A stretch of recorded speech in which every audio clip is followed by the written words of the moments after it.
Add this to the beginning or end of your workout to boost your mobility. We're going to work on, I believe that it's going to be 1, 2, 3, 4, 5, 6 different movements. We have the greatest stretch, dynamic hip, dynamic knee, calf pedal, our scorpion, and our cat-cow. And I'm going to give you an example of each one of these movements.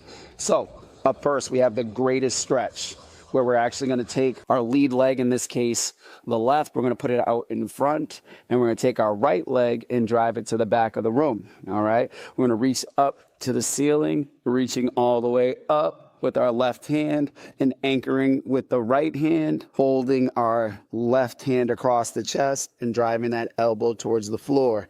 And I'm going to repeat this for whatever is designated. For the most part, it's going to be 8, 10, or 12. And as we drive forward, we're going to push that knee forward to help us open up the hip and stretch the groin. So all the way up, driving that knee forward, hand across the chest, elbow to the floor. And you're going to feel a really good stretch through the quad hip flexor as well.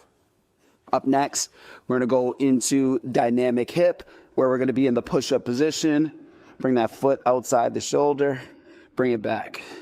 Foot outside the shoulder, and then bring it back. You want to try to maintain the tall plank.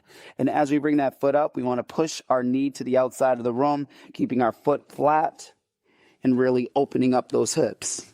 Good. And you do this once again. This is going to be for 10, 12, maybe up to 20, depending on what day type of work that we have.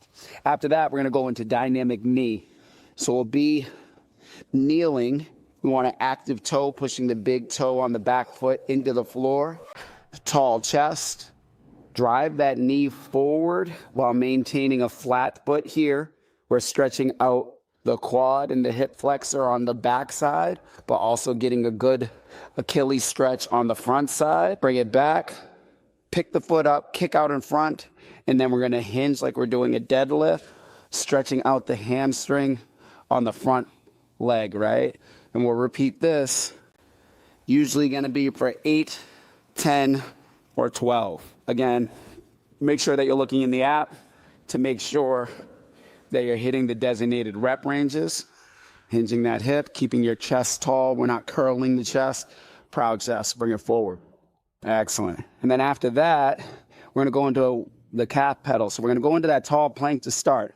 Get us into a good position. We're going to walk our hands back until we're in the triangle position. Now our hips are going to be high, right? Our head is down, and now our calves or heels are going to be elevated, right? And we're going to pedal like we're riding a bike.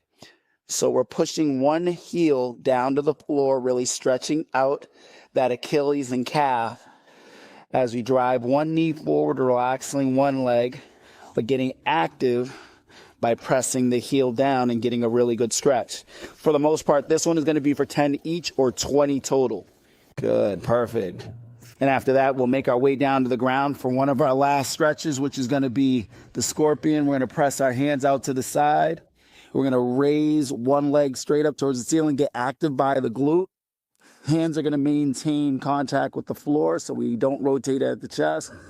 I'm going to rotate all the way over, getting a really good stretch to that lower back, but also getting a little bit of activity by the glute and your hip flexor.